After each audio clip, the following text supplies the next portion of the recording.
کچھ اور کرتے ہیں. ہم جو اندر بات کرتے ہیں وہ ہم جا کے پریس کانفرنس میں بھی بات کرتے ہیں. ہمیں کوئی چیز چھپانے کی ضرورت. یہ جو ان کیمرہ یا جو اس کو پبلک نہ کیا جائے, یہ شازیہ آپ ذرا ریکارڈ چیک کریں, یہ PMLN نے کہا تھا جب ان کے اوپر بات ہوئی تھی کہ آپ کی پارٹی کی فنڈنگ کہاں سے آئی ہے, منی لانڈرنگ آپ الٹا کر رہے ہیں اس کے نام پہ. 2-3 دنوں کے نام پہ آپ لوگ سپریم کورٹ گئے کہ الیکشن کمیشن جو ہے نا فورن فنڈنگ کیس سننے کا مجاز نہیں ہے. آپ لوگ نون لیگ اور پیپلز پارٹی کا یہ کیس لے کے پھر الیکشن کمیشن کیوں گئے؟ آپ لوگوں کا سننے کا اختیار نہیں ہے کیس, پیپلز پارٹی اور نون لیگ کا الیکشن کمیشن سن سکتی ہے. نہیں, جب ہم کیا تمام پولیٹیکل پارٹیز کو جو الیکشن کمیشن میں جا کے کسی بھی جیسے ہمارا جو ہے وہ بلے کا نشان ہے, کسی کا شیر کا نشان ہے, کسی کا تیر کا نشان ہے, تمام پارٹی کی یہ ریکوائرمنٹ ہے کہ وہ اپنے فنڈز کی اور اپنے ایسٹ ڈکلیریشن کی اپنے اکاؤنٹس جا کے جمع کرواتی ہے, تبھی جا کے ان کو پارٹی کا نشان الاٹ ہوتا ہے. اس لیے پھر ہم الیکشن لڑتے ہیں. یہ تو صرف پارٹی کا ہی نہیں, اگر میرا مخالف سمجھتا ہے کہ میں جہاں سے الیکشن 191 جہاں سے میں نے لڑا ہے, اگر میرے جو میں نے ایسٹ ڈکلیریشن کی ہوئی اس کے اوپر کوئی ان کو لگتا ہے کہ کوئی چیز چھپائی گئی ہے, کنسیلمنٹ ہے, یا ان کو لگتا ہے کوئی ڈسکرپنسیز ہیں, تو وہ اس کے لیے میں جواب دیں, وہ مجھے کورٹ میں لے کر جا سکتے ہیں. تو ہم اسی لیے PMLN کو لے کر گئے ہیں. ہم تو دیکھیں مخالف ہمارا, تو ہم تو ایک دوسرے کے خلاف الیکشن لڑتے ہیں, اور یہ آپ کو اینڈ کا بھی ریزلٹ آئے گا. اور ہم تو کہتے ہیں کہ تینوں کا ایک JIT بنوایا جائے, فورم بنوایا جائے, کوئی کمیشن بنوایا جائے جس میں پیپلز پارٹی, PMLN, PTI جو مین پارٹیز ہے, اس کے علاوہ تمام پارٹی آئیں اس میں, جو جتنے بھی ان کے ایسٹ ڈکلیریشن ہے. اچھا, ایک اور ایشو کو لے کر جو تحریک انصاف پر بہت زیادہ تنقید ہو رہی ہے وہ یہ کہ وہ میڈیا جو کبھی تحریک انصاف کی آنکھوں کا تارا ہوتا تھا, آج آپ لوگ مانیں یا نہ مانیں, اسی میڈیا نے آپ لوگوں کو بہت زیادہ سپورٹ کیا ہے. آپ چاہے آپ لوگوں کی دھرنے کی کوریج ہو, بھرپور اسی میڈیا نے کوریج دی ہے. گھنٹوں تقریریں خان صاحب کی دکھائی ہیں جب وہ کنٹینر پہ چڑھ کے لمبی لمبی تقریریں کیا کرتے تھے. کیا وجہ ہے آج آپ لوگ اقتدار میں آئے ہیں, اسی میڈیا کی تنقید آپ لوگوں سے برداشت نہیں ہو رہی ہے؟ کیوں یہ جو ہے میڈیا آپ لوگوں کو جو ہے نا نفرت کا باعث بن گیا ہے؟ کیوں آپ لوگ اسی میڈیا سے نفرت کرنے لگے ہیں؟ اچھا, ایک تو شازیہ میں جو 1-on-1 جو انٹرویو ہوتا ہے, میں اس کو پلیٹ فارم سمجھتی ہوں کہ جو پارٹی کا اور جو گورنمنٹ کا یا منسٹری کا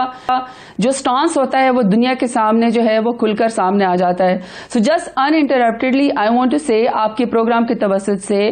کہ یہ PTI کی حکومت, PTI کی گورنمنٹ انکلوڈنگ می, ہمارے جتنے بھی ینگسٹرز ہیں, جو ہم لوگوں نے اینٹی اسٹیٹس کو جو ڈرائیو کیا, جو ہمارا احتساب کا ہے, اس میں تمام media, social media, electronic media, print media کا ہمارا ساتھ ہے. ہم یہ مانتے ہیں ہمارے ووٹ میں اور ہمیں بنانے میں بہت زیادہ سوشل میڈیا کا اور الیکٹرانک میڈیا کا کردار ہے. ہمیں انتہائی شدید محبت ہے میڈیا سے, میڈیا کے اویئرنیس سے. ہمیں کوئی نفرت نہیں ہے, ہمیں کوئی اس کے اوپر خوف نہیں ہے. ہم اگر ریگولیٹ کرنا چاہتے ہیں, صرف ہم نہیں, دنیا کے اندر بھی ریگولیشنز کے اندر کام ہو جا رہا ہے. ابھی اگر آپ مارک زکربرگ کی جو اس کے فیس بک کے بانی ہیں, اگر آپ ان کے بھی سٹیٹمنٹ دیکھ لیں, کیونکہ جب ان کی سٹینڈنگ کمیٹی میں جب ان کی جواب دہی ہوئی تھی, جب ان کے اوپر ہوا تھا کہ فیس بک کے جو بھی ان کے صارفین ہیں انہوں نے ان کو یہ بھی بات گوارا نہیں گزرتی ہے, وہ تو اس چیز کو بھی ناپسند کرتے ہیں کہ کوئی میڈیا کا مائک مارکیٹ میں چلا جائے اور کسی سے پوچھ لے کے بتائیں کیا حالات چل رہے ہیں, مہنگائی ہے یا نہیں ہے. وزیر اعظم صاحب کو تو یہ باتیں بھی اب اچھی نہیں لگتی ہیں. شازیہ, ویسے ہوتا ہے کہ جب وہ کانفرنس ہوتی ہے یا کوئی ڈائلاگ ہوتا ہے, اس کے بیچ میں سے کوئی آؤٹ آف دی کانٹیکس بات نکال کے لے آنا, اس کا بیک گراؤنڈ بھی ضرور دیکھنا چاہیے کہ وہ ڈائلاگ کیا ہو رہا تھا. بہرحال سوشل میڈیا کے ریگولیشنز کا ابھی تھوڑی دیر پہلے پرائم منسٹر عمران خان کی میٹنگ جو ہے وہ PM ہاؤس میں ہوئی ہے. تمام سٹیک ہولڈر اس میں بیٹھیں گے, تمام سوشل میڈیا کے جو سٹیک ہولڈرز ہیں وہ سب بیٹھیں گے, جو وہ ہمیں ریگولیشنز بتائیں گے جو ان کو ٹھیک لگیں گے. سوشل میڈیا کو ریگولیٹ تو آپ کر رہے ہیں,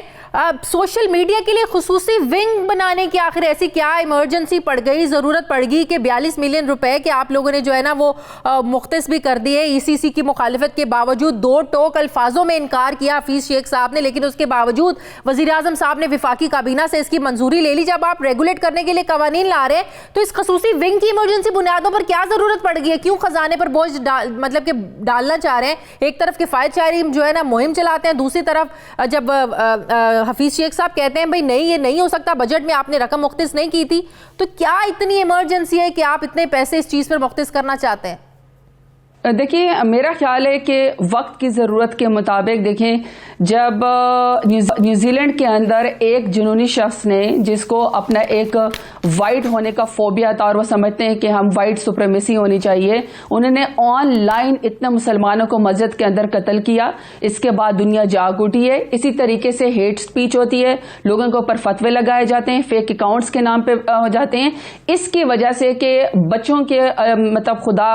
کیا بندہ ان کے بارے میں بات کریں، جو بلیک نیٹ ہے، جو بچوں کے ریپ پر قتل ہوتے ہیں وہ بلیک نیٹ کا حصہ ہے۔ انٹرنیٹ پہ سکھ مائنڈیڈ لوگ بیٹھے ہوئے، اس کے ریگولیشنز کی وجہ سے یہ تمام لوگ بیٹھے ہوئے، دنیا بھی اس کے اوپر ریگولیٹ کری ہے، ہم بھی کر رہے ہیں، اور جو جس کے خدشات ہیں ان کو تمام سٹیک ہولڈرز کو، ابھی پرائم منسٹر عمران خان کی میٹنگ ہوئی ہے، تمام سٹیک ہولڈرز کو بٹھایا جائے گا، اور جو سٹیک ہولڈرز ہیں جو سوشل میڈیا کو یوز کرتے ہیں، جو چینل بہت لانچ کیے ہیں وہ ہمارے ساتھ